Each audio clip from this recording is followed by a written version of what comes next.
Welcome dear viewers the channel for jobs. अस्सलाम वालेकुम dear viewers अगर आप लोगों ने ओवरऑल पाकिस्तान से पाकिस्तान नेवी में एज ए सेलर मैरिन में अप्लाई किया तो ये वीडियो आपके लिए हद से ज़्यादा इंपॉर्टेंट है, क्योंकि इस वीडियो में जो क्वेश्चन पास्ट टेस्टों में आ चुके हैं, एक्सपीरियंस रिपीटेड सवाल थी जो कि इंटेलिजेंस और एकेडमिक पार्ट के इस वीडियो में फुल तफसील के साथ डिस्कस होंगे, जिससे आप लोगों की अच्छी खासी तैयारी हो जाएगी और अक्सर क्वेश्चन इसी वीडियो से ही आप लोगों के टेस्ट में आने के बेहद चांसेस हैं। तो वीडियो का बकायदा आगाज़ करते हैं।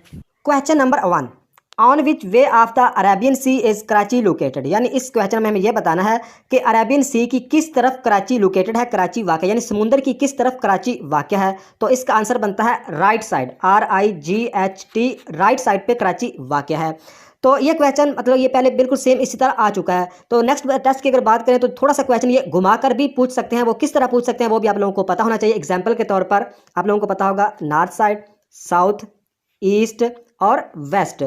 तो आप लोगों को पता है कि पाकिस्तान का अगर पूछा जाए कि पाकिस्तान की किस तरफ अरेबियन सी वाक़ है, तो आप लोगों को पता होगा कि साउथ साइड पे मतलब एक अरेबियन सी वाक़ है। लेकिन इस क्वेश्चन में ये पूछा गया कि अरेबियन सी की किस तरफ कराची वाक़ है।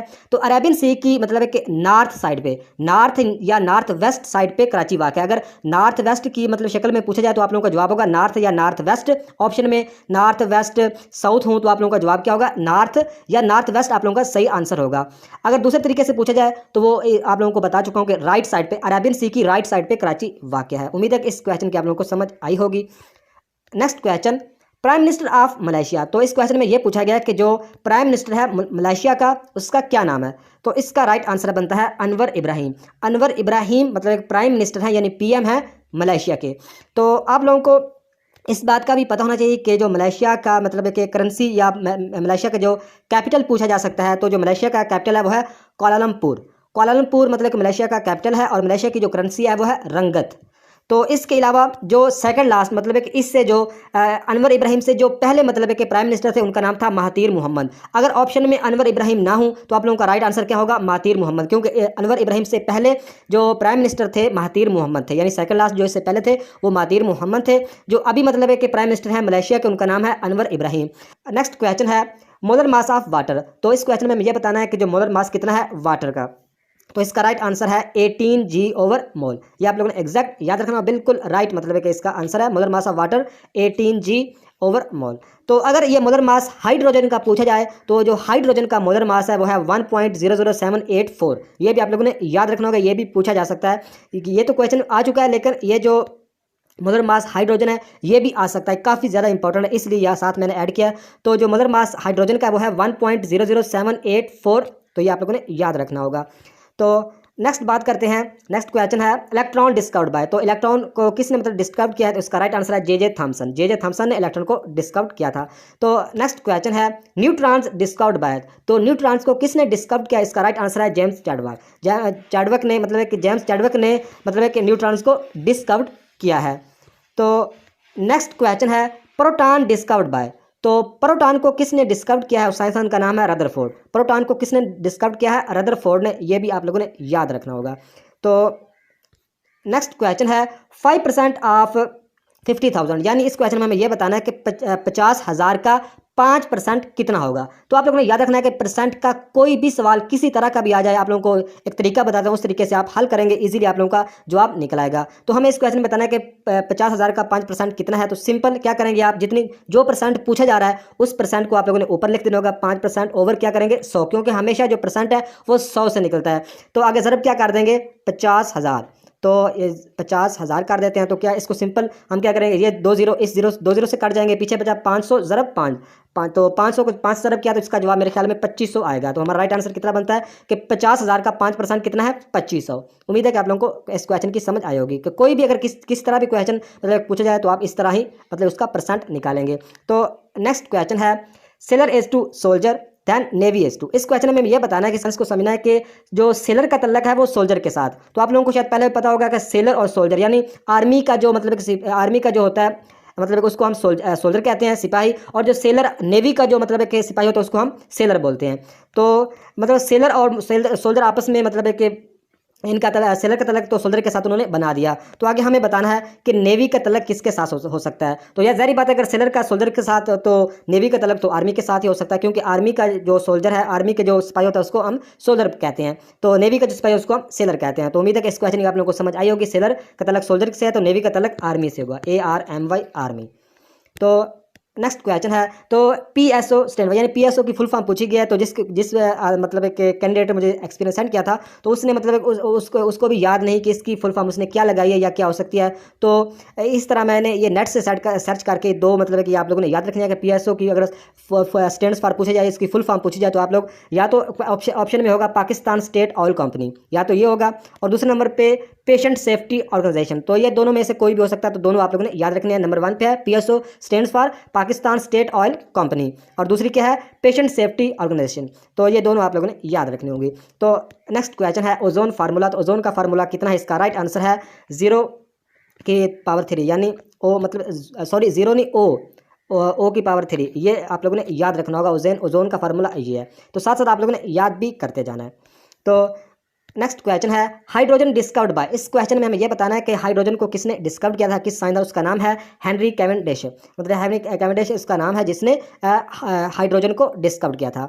तो यहीं पे आप लोगों को थोड़ा सा बताता चलूँ कि अगर आप मतलब कि जो एक्सपीरियंस से क्वेश्चन तकरीबन 30 से 40% मतलब कि रिपीट होते हैं, तो इसके अलावा अगर आप लोगों की जिस सब्जेक्ट में भी तैयारी कम है, चाहे वो इंटेलिजेंस के वर्बल नॉन वर्बल पार्ट है, चाहे physics, chemistry, math, general knowledge, Pakistan study, world GK, Islamic study, जिस मतलब एक सब्जेक्ट से आप लोगों की तैयारी कम है, तो इस वीडियो की डिस्क्रिप्शन में एक प्लेलिस्ट दूंगा। उसमें तकरीबन 20, 25 या 30 के लगभग वीडियोज़ होंगे। उसमें आप जिस भी chemistry, physics, math, intelligence, verbal, non verbal, Islam study, जिस क्वेश्चन में मतलब जिस सब्जेक्ट में आप लोगों के क्वेश्चन की या तैयारी कम है, तो वो लाजमी मतलब उस प्लेलिस्ट से वीडियो को सुनो और आप तैयारी 100% करो। और इसके अलावा इससे 2-3 पहले एक्सपीरियंस की वीडियो भी मैंने अपलोड कर चुका हूँ, वो भी उस प्लेलिस्ट में शामिल है। वो वीडियो भी लाजमी देखो और इस वीडियो को देखो, इंशाल्लाह आप लोगों का टेस्ट 100% पास होगा। तो नेक्स्ट क्वेश्चन है what is the unit of energy. तो इस क्वेश्चन में हमें यह बताना है कि जो एनर्जी का यूनिट है वो क्या है। तो इसका राइट आंसर है जूल, जे। तो एनर्जी का यूनिट क्या है, जूल। तो नेक्स्ट क्वेश्चन है यूनिट ऑफ टार्क। तो टार्क का यूनिट क्या है, न्यूटन मीटर, यानी NM मतलब है कि टार्क का यूनिट है। तो नेक्स्ट क्वेश्चन है रेडियो एक्टिविटी डिस्कवर्ड बाय। तो इस क्वेश्चन में ये बताना है कि जो रेडियो एक्टिविटी को किसने डिस्कवर किया था। इसका राइट आंसर है हेनरी बैकरेल ने। हेनरी बैकरेल ने मतलब रेडियो एक्टिविटी को डिस्कवर किया था। लेकिन अगर बात की जाए रेडियो एक्टिविटी जो साइंस है वो किसने डिस्कवर की थी, उसका राइट आंसर है यानी लिखी थी, उसका नाम है प्यार या मैरी क्यूरी। तो ये भी आप लोगों ने याद रखना होगा। ऑप्शन में मतलब है कि ये ही होंगे, या हेनरी बैकरेल होगा, या मतलब डिस्कवर पूछा जाए तो हेनरी बैकरेल होगा, या मैरी क्यूरी। इन 2-3 साइंसदानों ने मतलब कि रेडियो एक्टिविटी को डिस्कवर किया है। तो ये तीनों आप लोगों ने के ज़हन में होने चाहिए, हेनरी बैकरेल और प्यार और मैरी क्यूरी। तो नेक्स्ट क्वेश्चन है she walk slowly which is find adverb. तो इस क्वेश्चन में हमें यह बताना है कि ये जो फिक्रा है, ये जो सेंटेंस है, शी वॉक स्लोली, वो आस्ता चलती है। व्हाट इज फाइंड, इसमें हमें एडवर्ब बताना है। तो इसका राइट आंसर बनता है, इसमें जो स्लोली है ये एडवर्ब है, क्योंकि एडवर्ब की दो पहचान है। एक तो LY एंड पर होता है, LY एंड पर होता है, लेकिन ये खास अच्छी पहचान ही है, इससे हम 100% अंदाज़ा नहीं लगा सकते, क्योंकि जो एडवर्ब होता है ये वर्ब को मॉडिफाई करता है। इस बात का भी आप लोगों को पता होना चाहिए। तो इसमें वर्ब को मॉडिफाई करा है, शी वॉक स्लोली, वो आस्ता चलती है, वो स्लो चलती है। उसमें जो स्लोली है ये क्या है, ये एडवर्ब है। तो नेक्स्ट क्वेश्चन है ऑड वन आउट। तो इस क्वेश्चन में मुझे बताना है कि नीचे 4 ऑप्शन है, पैरट, कैरेट, अप्रिकॉट और पेपर। तो इसमें मतलब कौन सा बाकियों से डिफरेंट है। तो एक बाकियों से डिफरेंट है। तो आप लोगों को इसका अगर सभी का मतलब तर्जमा आता है तो आप इजीली कर सकोगे।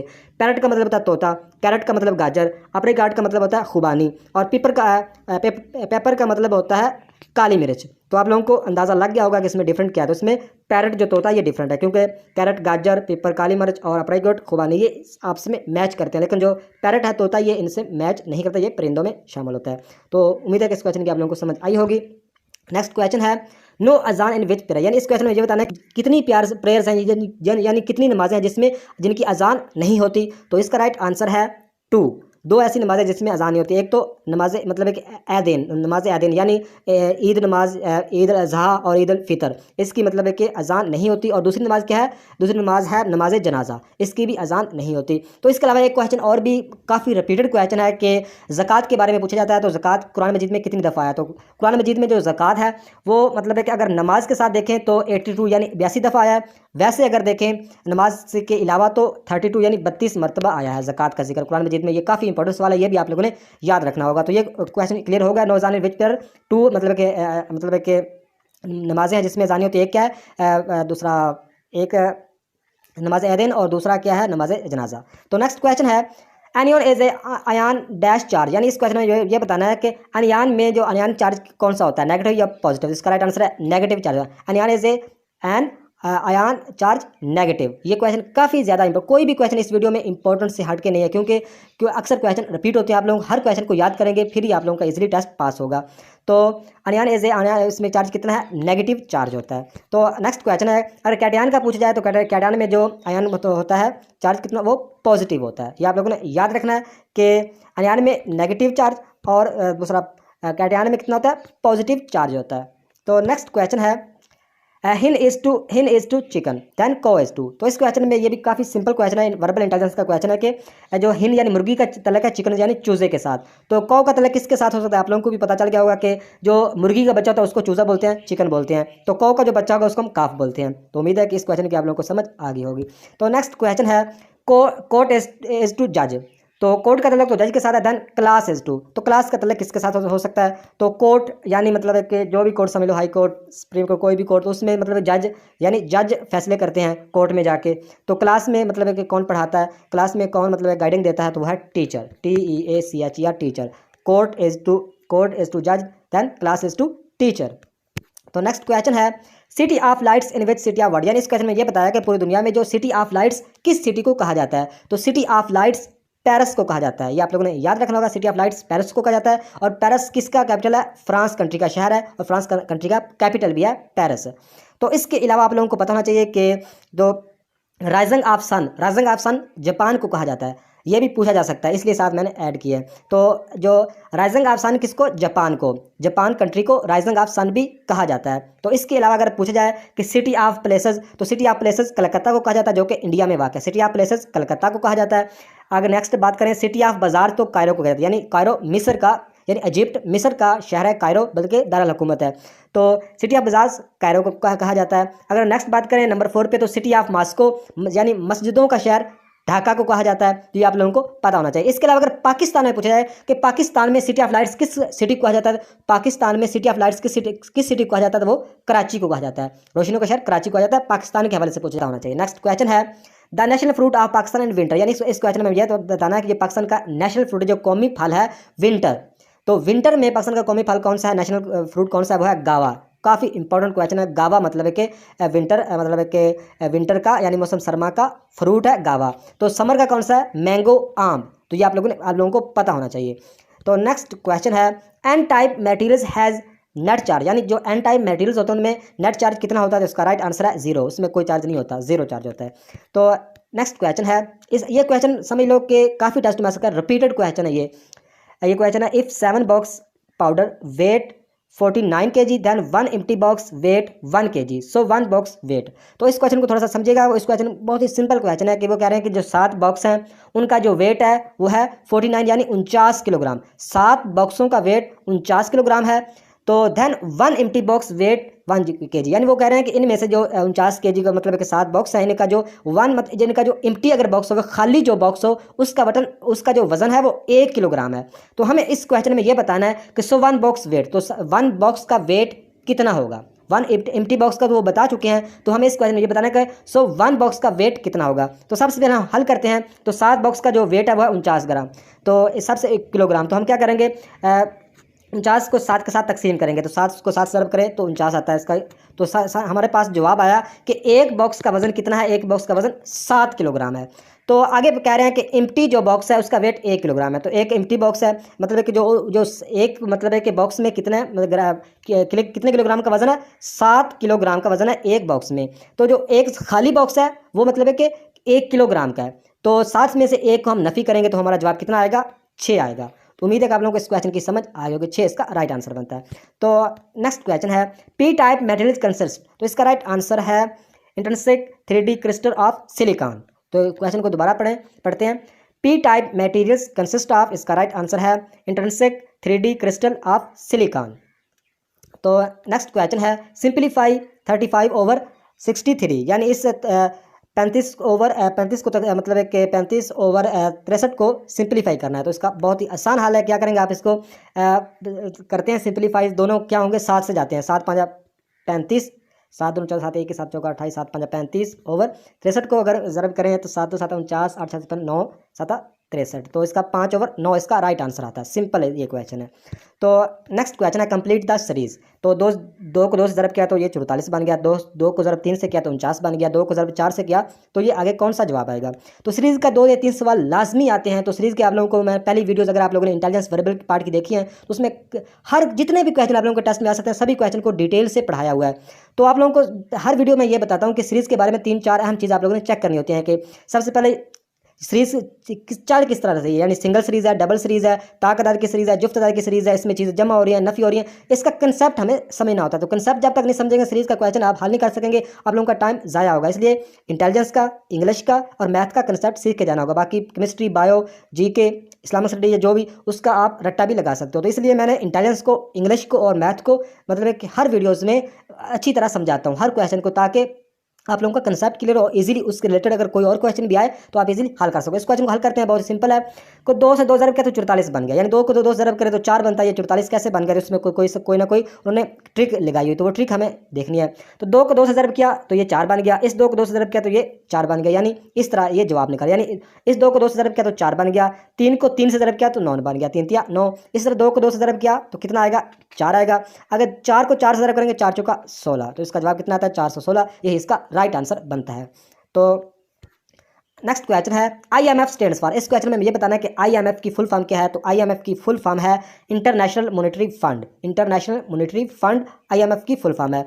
तो ये क्वेश्चन तो सेम इस तरह आ चुका है। अगर इसके अलावा मतलब है कि वो IMF के ये पूछ लें कि IMF कब बना था, तो IMF बना था 27 दिसंबर 1944 को, 27 दिसंबर 1944 को, यानी 27 दिसंबर 1944 को IMF बना था। ये भी पूछा जा सकता है और इसका हेडक्वार्टर भी पूछा जाता है। तो IMF का जो हेडक्वार्टर है वो है वाशिंगटन DC USA, यानी अमेरिका का जो दारुल हुकूमत है वाशिंगटन DC, वहाँ पे IMF का हेडक्वार्टर वाक़ है। तो आप लोगों ने अगर जनरल नॉलेज की वीडियो देखी तो उसमें काफ़ी इंपॉर्टेंट क्वेश्चन मतलब है कि मैंने करवाए हुए हैं जनरल नॉलेज के।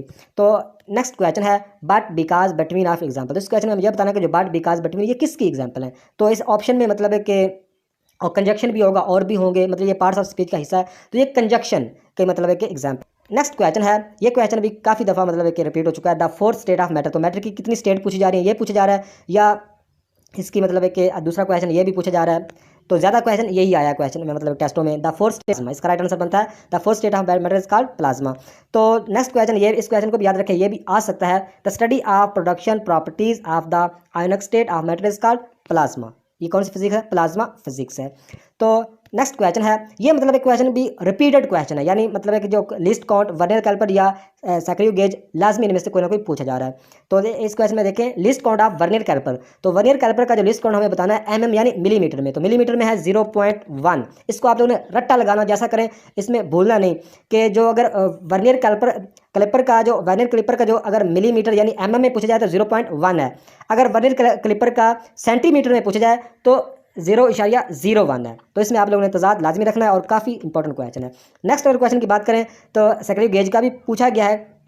तो सैक्रियो गेज अगर सेंटीमीटर में पूछा जाए तो इसका जवाब है 0.001 यानी 0.001। अगर mm यानी मिलीमीटर में पूछा जाए तो 0.01 है। तो इन क्वेश्चन को आप रट्टा लगा लो बस।